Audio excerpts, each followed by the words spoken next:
What does it take to grow an agency from 0 to 7 figures in 4 years? The first thing I noticed about Joel, founder of Karma Jack, is his joy and zest for life. He has an uncanny ability to make conversations about almost any topic lighthearted, yet packed with insights. Joel talks about investing in smart people, developing the North Star that guides his business, and the habits that have helped him stay focused and inspired him to build the business he has today. Stay tuned. Welcome to the Small But Mighty Agency Podcast. If you're a creative consultant or agency owner who wants to know what the roller coaster ride really looks like to grow your business from one to many, you're in the right place. My guest and I pull back the curtains on the realities of growing and running agencies of different sizes and what it takes to build a team. And if you're anything like me, you want more than the highlight reel.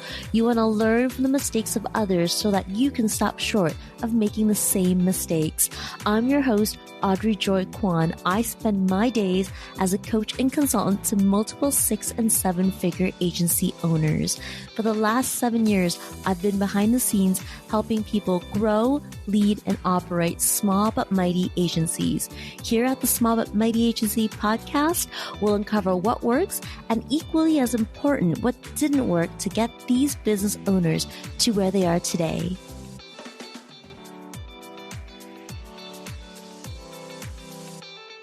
Hey, Joel, welcome to the podcast. Thank you for being here. Let me start by asking you to tell us about your agency, what you do, and who is on your team. Yeah, so thanks for having me. I'm a podcast virgin. Am I allowed to say that? Totally. Love it. This is exciting. This is my first moment ever. So yeah, I'm Joel Sellentine. I'm the founder of Karma Jack Digital Marketing Agency. And so we are a growth-focused organization. Our whole mission and vision is to help businesses grow. And then we use all sorts of different tactics and tools to make that happen. Great. Can you tell us a little bit more about the services that your agency offers? Yeah, for sure. So we do consulting, we do virtual CMO work, we do website development, we do SEO, Google Ads, social media advertising, email marketing, text messaging, the whole gamut. Got it. You're a full service marketing agency. All of the things. Yeah. Great. And who is on your team right now? So we have about 24 people on staff now. So I like to talk about our leadership team, which is Hallie Karras. She is our chief operations manager, or whatever you want to call it, whatever the title is. Yeah. And she's been fantastic. I actually had an opportunity to work with her in a past life, and she was just brilliant. So I said, I need to get her on board. And John O'Deener is another key player in our leadership team. So he's our creative director. We have Rick Tanton, who is our director of advertising. He's done like insane things with insanely large businesses. And so we've been very fortunate to have him. And then my dad, although I wasn't planning on talking about it, but I actually yanked my dad out of retirement a few years ago because he's like super nerdy and techie. So he does just little bit of work, but I'm proud to say that I get to work with my dad. It's a pretty cool thing. That's the first time I've heard that, and I love it. I love that your dad's involved in this business. So I want to ask you how you started Karma Jack. I'm really interested in hearing about this trajectory that you have. You mentioned before we recorded that it's 4 years in the making that you've had and owned Karma Jack, and 4 years in the making, you've got 23 staff. Tell us a bit about how you got there. So I've had some really great successes in the past. I grew up in a business called entertainment promotion. So it's like where that was my grow up phase. I was there for a long time. So I got to learn what it's like to see, the big shots and the leaders in that organization, how the whole business operated. So I got to learn a lot from that. And then I've had some unique experiences where I've been able to help some small businesses grow into the multi-millions of dollars, which I'm very proud of. There's a lot of work that went into that. But I realized my the last job, I'll call it, it was really the last job I've had. I had what most would say on paper is like this dream job. Just like, it was amazing. I made a ton of money. I traveled to cool places. I stayed in the best hotels, all those things. But I felt completely empty and I was miserable. My family was kind of breaking apart-ish, or I saw the semblance of that potentially happening. My kids were in their mid-teens. So I'm like, I only have a few years left. So my wife, actually, after having like a really bad day at work, my wife is like, why don't you retire? Like, okay, well, I'm too young to retire, I think. So she's like, well, just take some time and maybe you just need to think about your life in a different way. And that turned into about a month later, I just stepped away, left on really great terms. And that business had grown into the, deca millions from a small little $2 million travel agency, actually. And that was the best thing I've ever done. I listened to my wife. Should probably do that more. So I started Karma Jack with this concept of like, I was a blog at first, but then I wanted it to be something much more than that. And I wanted to help more businesses than just one at a time. And so I started doing some consulting, and then that just turned into digital marketing and then all the things in digital marketing. And then I started to hire staff based off of their skill sets and grew the organization as time has progressed. Coming out of the marketing industry, it sounds like you were in the world of marketing prior to starting your business. What do you think were the advantages of that, starting Karma Jack with having been in the industry before? Well, so what's interesting about that is I was really more about growth and business development than marketing. Oh. Yeah. So that meant I would look at things from like a business owner's perspective. And I think that's actually given me a leg up, at least in the beginning, is I would work with the owner of X company and I would view all marketing efforts through the lens of a business owner. And by doing that, I was able to clear through a lot of the clutter and what I'll call is the potential marketing crap, because there is marketing crap that's out there. There's also really good marketing stuff too. So that lens has really helped our organization focus on how do we help these businesses grow the right way? How do we get the best return on investment the right way?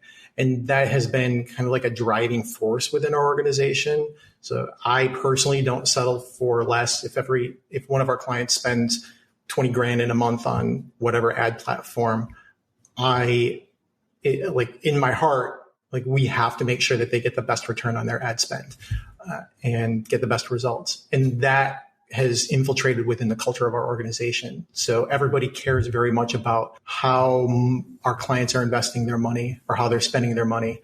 And it's just really kind of grown from there. The question that's on my mind, and I think might be in the listener's mind as well too, is why marketing agency? Why have a marketing agency then if business development was your field expertise? You could have done so many different things. Mm-hmm. Yeah. I think with marketing, you can do a lot with just one person, right? So an ad buyer can be an ad buyer for whatever, 10, 20 different organizations at the same time.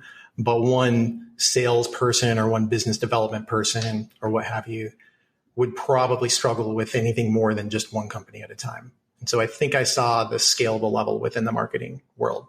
Question about your business. In terms of the way that you provide services, are you a project-based or a retainer-based or a mixture of that? We are 85% retainer-based and 15% project-based. Wonderful. Can you tell us a bit more about how you've built a retainer-based business? Perhaps what are some of the learning curves that you had to go through to get there? Learning curves. Okay. The retainer-based model is scalable. It gives you an opportunity to have a regular stream of cash flow, kind of like a little mini salary, if you will. And then that mini salary helps pay for, your staff, if you will, right? And I saw the retainer model kind of like bricks in a wall. So every new client is like a brick in a wall. And as you stack them next to each other and on top of each other, your wall gets stronger.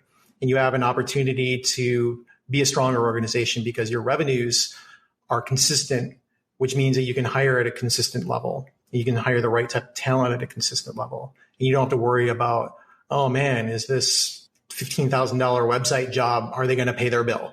Right. And that is why I chose to move more on the retainer model. We do projects and they come as clients need. We don't ever push them. It just kind of naturally happens however it's supposed to happen. But that's the reason why we went on the retainer model. And it works really well, especially if you can position things like for our agency, as an example, you take all the different things that we do. And if you hire an agency as a full service agency or just one of the tactics depending on your budget and what you actually need. You hire an agency for less than the cost of one employee, but you get the expert staff of 10 people, right? And you don't have to deal with the management and the leadership, and you don't have to deal with all the costs and employee costs that go along with all that. So when positioned correctly, and you have to do a great job and provide that value and grow that business when you're on that model, so you're part of their organization, it ends up being a really great model. Failures. What are some of the learnings that you had in order to build the retainer model that you have now? When I first started out, of course, I was on a very, very limited budget. I allotted myself a chunk of cash that I said, I'm going to pay myself a salary for 8 or 9 months. And then if the money runs out, then I have to go back into the real world. If the money doesn't run out, then I've built something that's cool. That was the original concept. Well, sometimes when you're so focused on every penny and all the cash that comes in or doesn't come in, you feel like you have to do everything.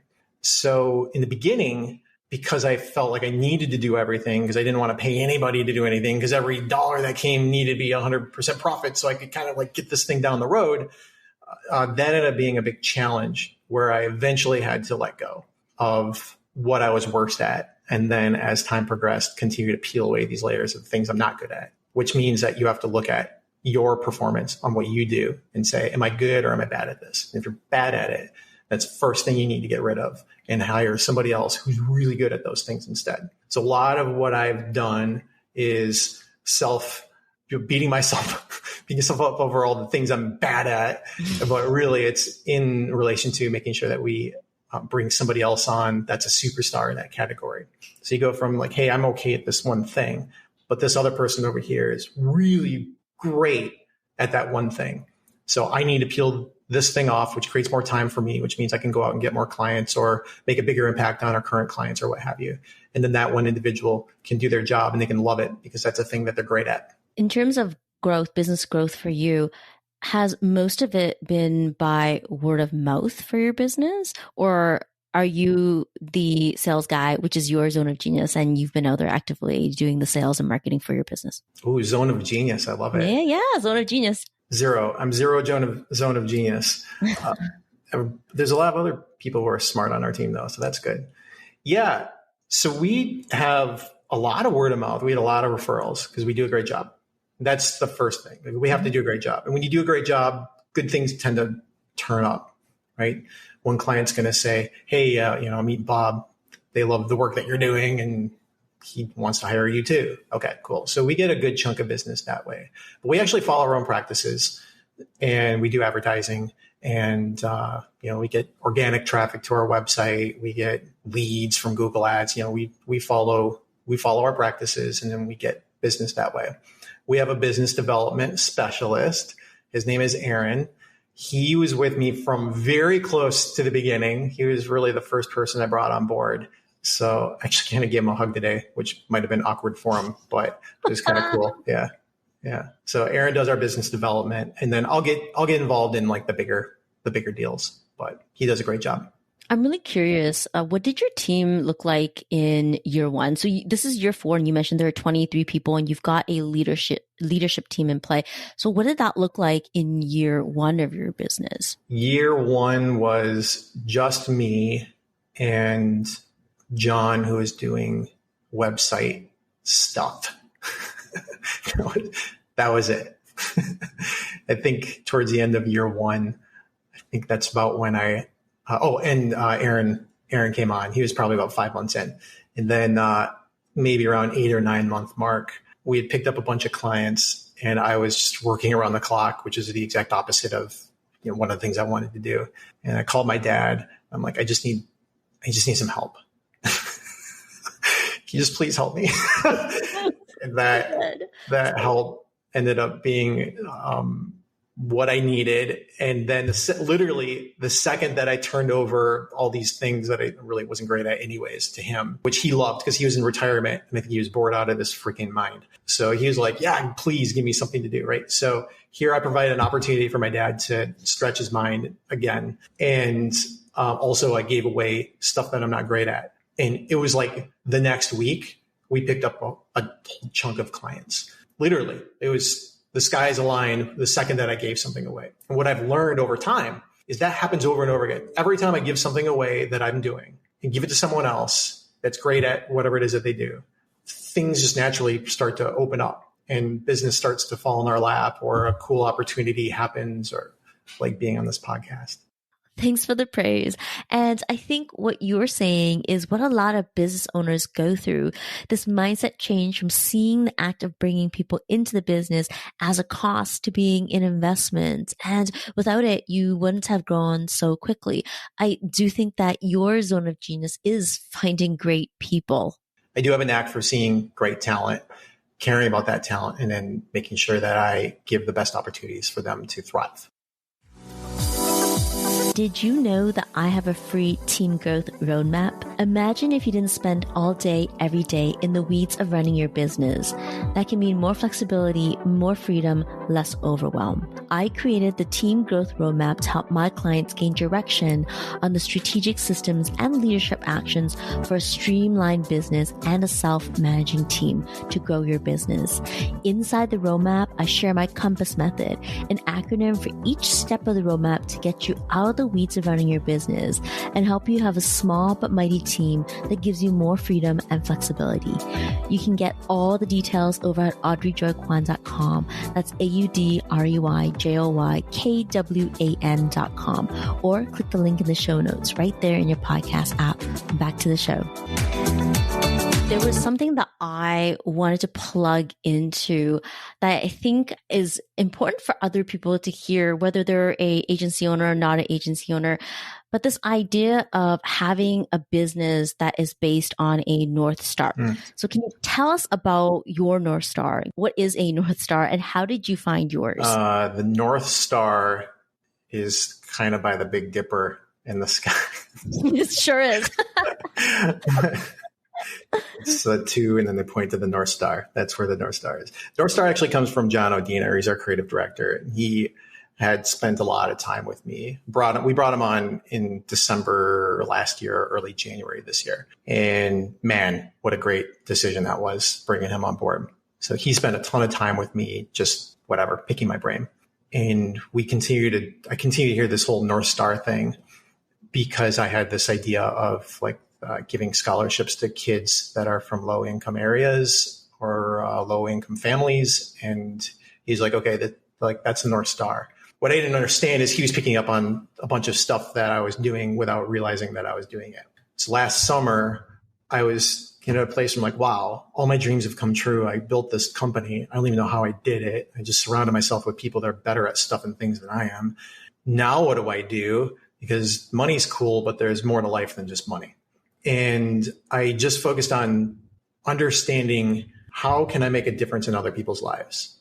And by doing that, I created with this concept of I care about the homeless. I care about these different things. I care about all these different things. But the reality is I do have a passion for students that they came from humble beginnings. I came from humble beginnings, and I'm sure I'm pulling from that. How can I give back to those kids that came from, they didn't have money when they were growing up or whatever, but they're good kids. They hustle hard. They're not able to pay for things like Harvard or whatever, but they're bright and they're gifted and they care. How can I help those individuals?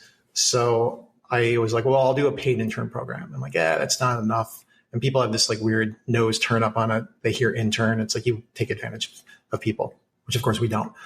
So I was like, how can I teach these individuals life skills? And because what you learn in college compared to what's going on in digital marketing, there is about a 20-year gap. So how do you teach these kids these life skills? And then at the end, they would get a scholarship that would pay off their last year or a portion of their last year and so on. I was like, okay, cool, I can do that. But what's this insane number that I have to work really hard for a very long time in order to get to?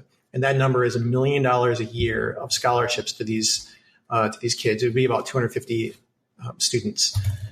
That is a huge goal, which then instead of me focusing on my company, my company needs to bring in whatever millions of dollars, that number doesn't matter anymore because I'm focused on this more important goal of making a difference in other people's lives. And Karma Jack or whatever else I do in my life will be a part of helping get to this North Star, which is, really the undercurrent now of our company.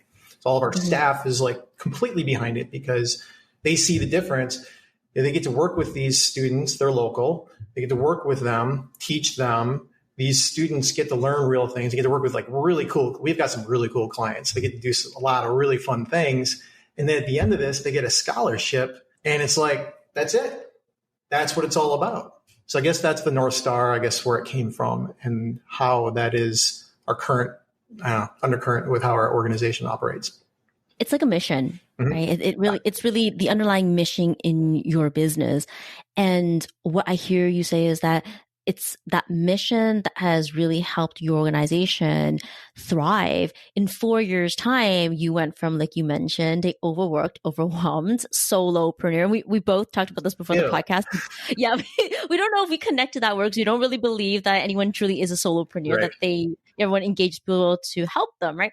And so but just for the sake of using the term, you were quote unquote a solopreneur. And yeah, in that first year and over 4 years, you really built a business of 23 people because you have this underlying mission, or as you call it, North Star, that guides all the work that you do.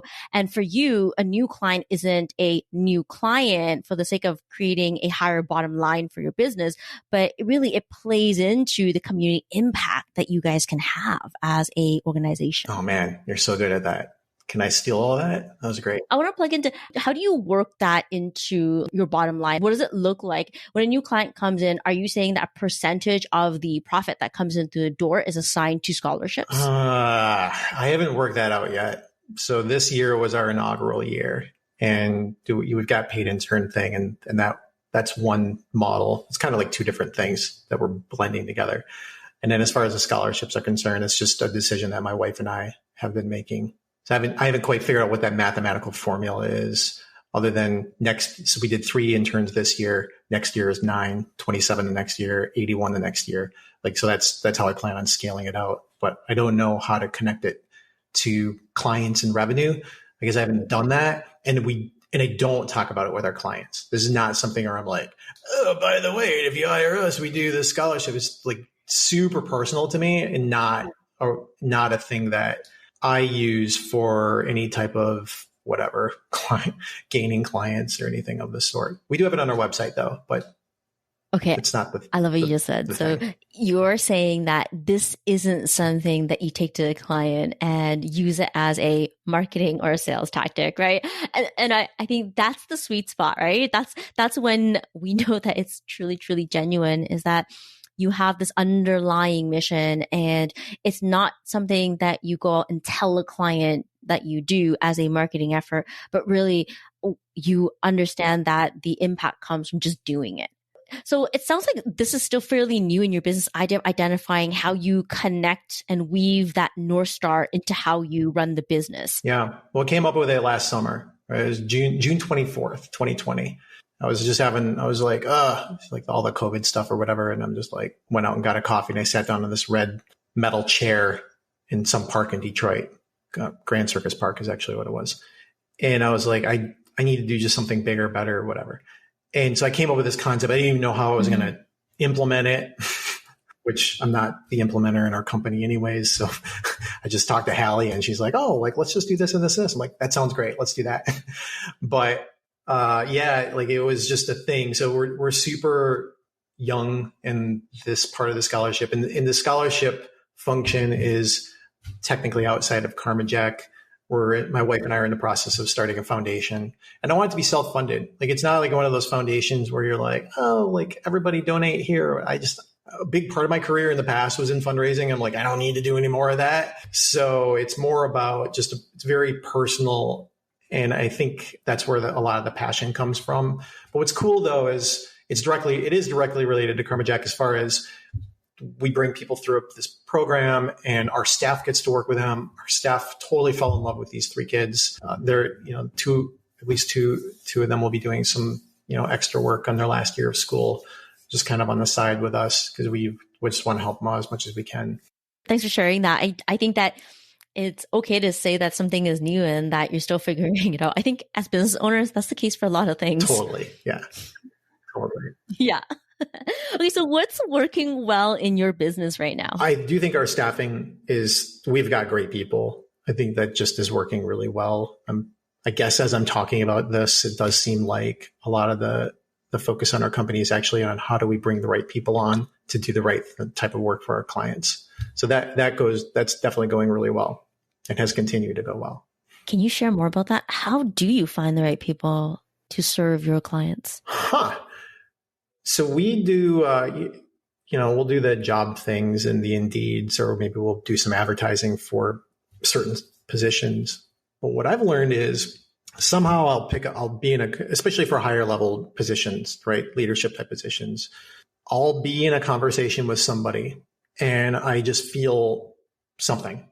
And I start to explore whatever those feelings.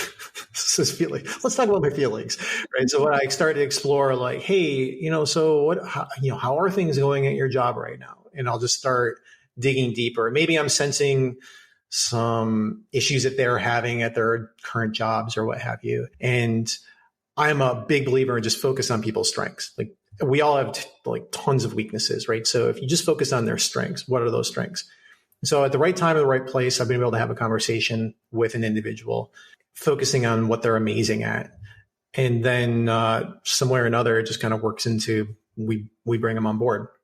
That's on the more leadership type positions.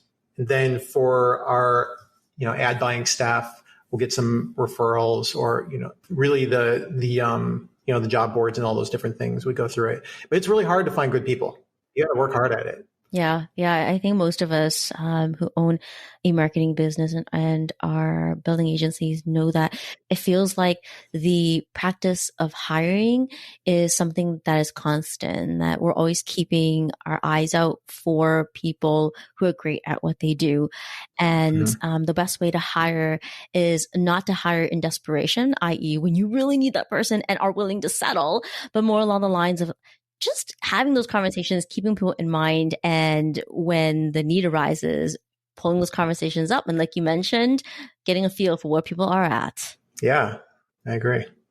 Okay, I want to know how you would define leadership in your business right now. Creating opportunities for others to succeed is how I view leadership. And how are you providing that to your team right now? So I like to challenge. I like to stretch. I can be that stereotypical visionary, or I've got 20 shiny objects that we need to chase down. And, our team does a really great job of reining that in. But a lot of times I'll just look for opportunities to give them coaching advice or what have you. And, maybe we'll do some role playing or a variety of different things. A lot of our staff right now that I work with directly, we spend a lot of time actually talking about outside of work things. I spend a lot of time focusing on how I improve my life, or I work on improving my life and trying to be a better human and all that. And those things tend to somehow work themselves into stronger leadership opportunities because we focus on higher level thinking instead of just focusing on getting lost in the weeds about one particular situation with one particular client, which of course we'll talk about. Usually my responses are, well, what do you think we should do? It's I always ask, what do you think we should do? And usually they have the right idea or they're on the right path and I can help guide them at that point. So yeah, we spend a lot of time talking about things like journaling and meditation and those types of things, which end up helping them think clearer and then they perform better. But really, I talk with them about those things because I care about them. I don't know this about your agency. Are you guys remote or do you operate under an office, a physical office, I should say? Yeah, we have a physical office, but then we also are remote. So my original mission before the North Star scholarship concept was I wanted to be able to live anywhere in the world at any time. This is something I wrote down every day for years, way before I even thought about starting a company. It was this concept of I know I can do that, right? And so by thinking at that level, somehow I created this path, right? And then that's where things changed last summer with, creating a legacy of success, health, prosperity, and goodwill and perpetuity is my new thing that I write down every day. And then that drives me moving forward. From the transition of having everyone under a roof to remote, what do you think has been most difficult for you when it comes to leading people in a remote space? We use Asana as a project management tool. Are you familiar with it? I'm an Asana certified pro, so yes, it's my favorite tool. I'm a little bit biased. Yeah. You and Hallie would get along great. Yeah. Yeah. So we use that as our communication mechanism. I think that we just added Slack. I asked not to be a part of that, but because I don't do the best with distractions. But yeah, Asana is our method of choice to communicate. We do weekly meetings with each individual in their specific categories and look at the performance of whatever it is that they do. And then we also follow an EOS system. Are you familiar with EOS? No, is that a work plan? It is, what is it? I guess it's like a leadership. It's like an entrepreneur type of program. I mean, I recommend it to anybody. The book is Traction by Gino Wickman. It's great book, great read. And it just really helps you set up a structure for your business. And that was definitely a foundational part. I think my sister-in-law actually recommended that book to me about a year in. And I read that book and I was like, oh man, this is totally it. I've got this. So I recommend that to most of our clients and anybody else who will listen. But there is like a scorecard system that we follow on a weekly basis. We do all these different things to make sure that we have checks and balances and the businesses are operating well. Yeah, so the scorecard is the urgent, the important, the unimportant, and the non-urgent. Like I think it's like the Eisenhower's matrix. Is that what the scorecard's like? Or I don't think so. Or is it more along the lines? I've heard many different types of scorecards, but it's like you identify a task as like $10, $100, $1,000, and $10,000 tasks in a business. Oh, interesting. Have you heard of that? That's cool. I haven't. No, neither one of those. Okay. Yeah. This is more about creating. So you create a 10-year, 5-year, 3-year, 1-year goal, and you work your way back. And then you break things down into quarterly rocks is what they're called. 90-day planning system. Yes. Yep. And then you break that down into different subcategories based off of, whatever. So when Hallie and I are doing our weekly scorecard meeting, we cover accounting, sales and marketing, operations. There's like 5 or 6 different things we cover. And within that, there's a number for everything. And if you're below a number, we need to address it. If you're above a number, yay, let's move on. Then she runs that system with each individual within their space. Got it. It's a 90-day planning system where you work backwards from, say, your 1-year goal to identify projects and objectives to hit every 90 days that move you closer to that goal. And then it's a strategic planning tool that you use with your team weekly. Yeah. So what happens is you spend about 25 minutes of a 90-minute meeting, and it's firm 90 minutes. So the first 25, 30 minutes are really focusing on the numbers. And then we have this huge thing of issues or whatever, right? So there's a stack of things that instead of emailing or using Slack or banging each other on Asana, we just have all these tasks within issues, and we just go through those issues. So an hour doing that probably saves us about 17 to 20 hours of back and forth, random questions, random calls. I call her to distract. She might be working on a project. I pull her off track, and now takes her a half hour to get back into the thing and, whatever. So it helps us operate at a much higher level, look at the big picture, but we still pay attention to all the minutia and the tiny little details of the businesses that we serve. Yeah, I think what you're saying is this idea that multitasking costs a lot more than the couple of seconds that you turn your attention away from that task. Because I think there is a study that says that when you turn your attention away from that task, that it's not those seconds that you give up, but it's like 20 minutes in order to snap back into the flow that you were previously in. Yeah. It's 20 to, you're right. It's 20 to 30 minutes. So if you talk to engineers or computer programmers, a lot of times they like to work in the middle of the night because there's no distractions. No one's calling them. No one's emailing them. There's nothing going on. They hammer on their Mountain Dews and they crank out work. And I am a big believer in that philosophy. There's another book I will always recommend to people, which is The One Thing by Gary Keller.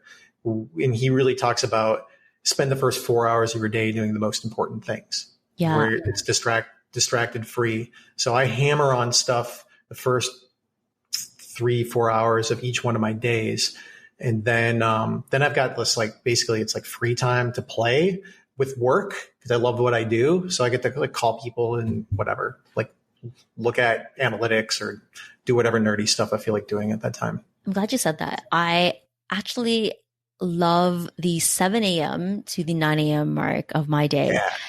Like I oftentimes feel like that's when I get the most important work done because I don't feel like my inbox, I don't feel that I need to be in my inbox. And it's just, the time of day where I'm most focused on stuff that I would say is important to my business, but it may not seem urgent. And I value those hours that I have every single day. Yeah. You can tell I'm a morning person. I'm a morning person. I'm not when you said the whole midnight thing, I'm like, no.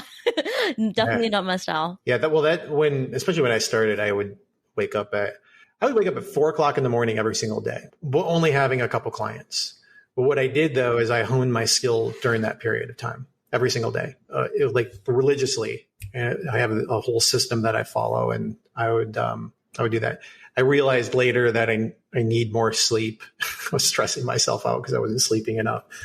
So now I'll sleep until like 5:00. Wait, 5:00 in the morning? Not okay.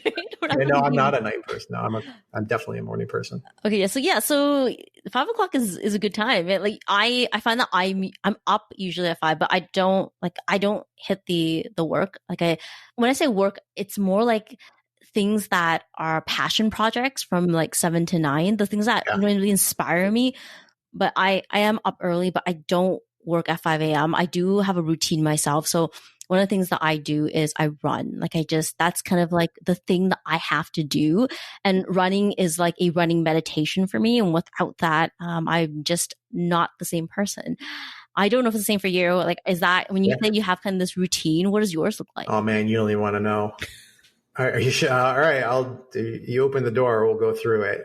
So when I wake up, then I do a routine of calisthenics, followed by stretching, followed by meditation. Then I make a coffee, and then I read, and then I journal, and then I come up with an idea that can help someone some way or another. So maybe it's something that I did, or an area where I failed, and maybe I can share that failure.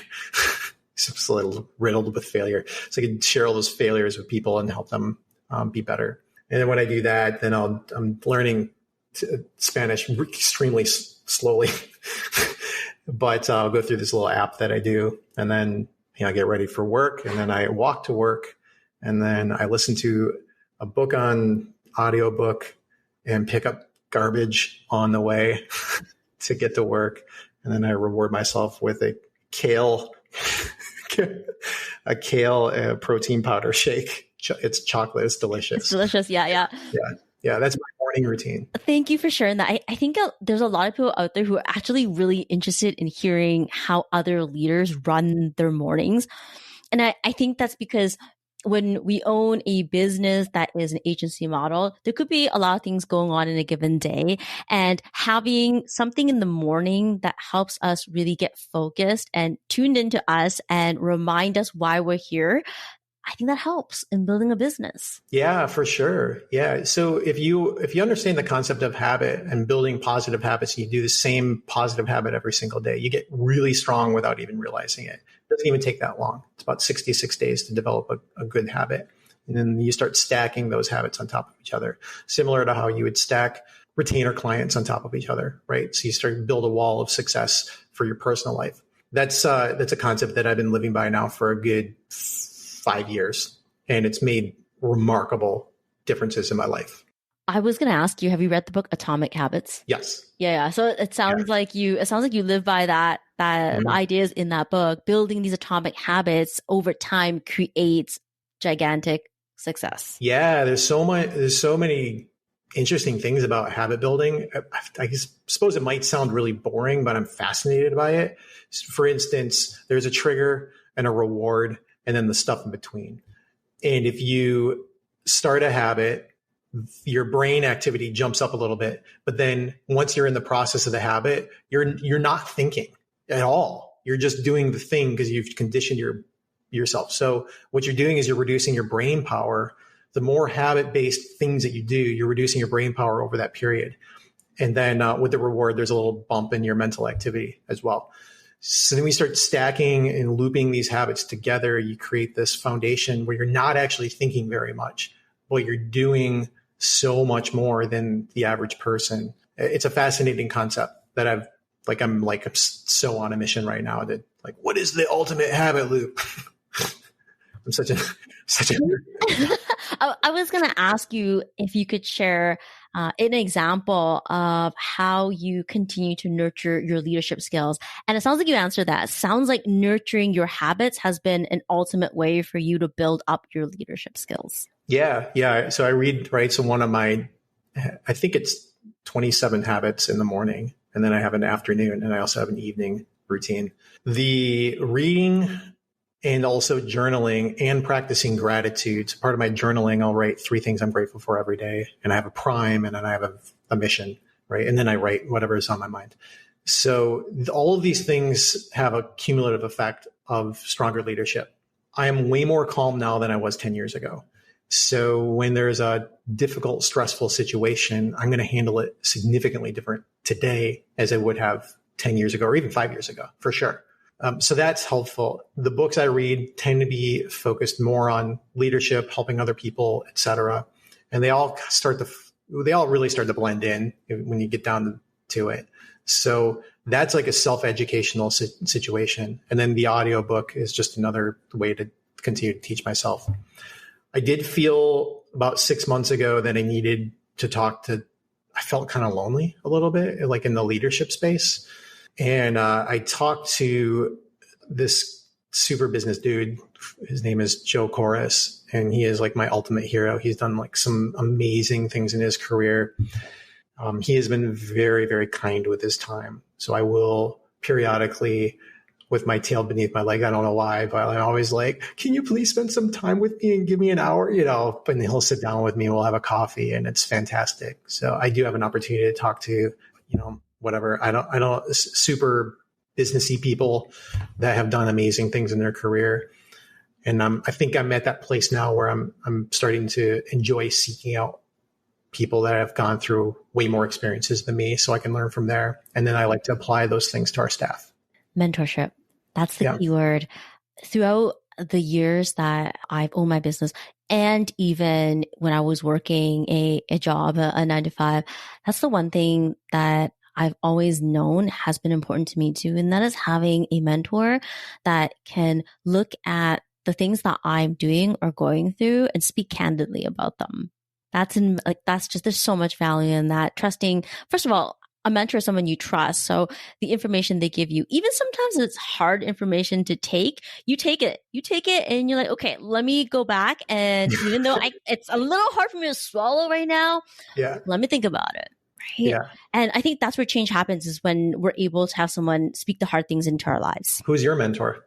I have a mentor that I've been working with for about 5 years. I won't share her name here on the podcast, but she is a mentor in 2 aspects of my life, which really encompasses a lot more than 2 aspects of my life. That is business. So she is a successful business owner, and she is also a spiritual leader. So she is a leader at our church. And so we've been connected for 5 years. And I find that when she is mentoring me, I love that she comes from the perspective of not just, let's build a profitable business, but let's build a profitable business that like you have in your heart, that gives back to people, that does something for the benefit of people. And so I feel really blessed to have her in not just my business, but my life. And that's what I think a true mentor is. It's not just about, hey, I have a business mentor, and that mentor is my business mentor. For me, it's like, yeah, she mentors me on business, but the impact she has is on my life. Yeah.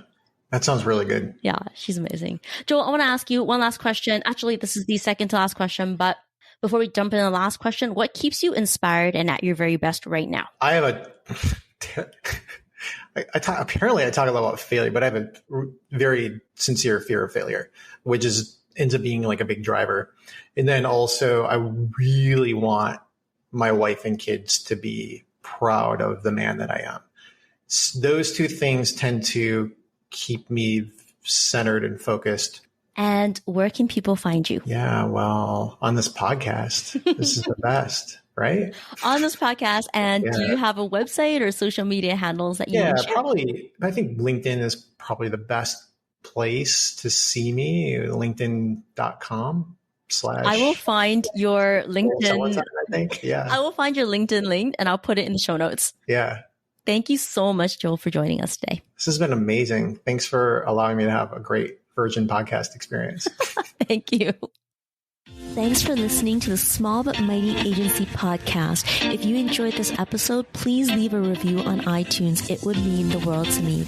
Or send a screenshot on Instagram while tagging me at Audrey Joy Kwan.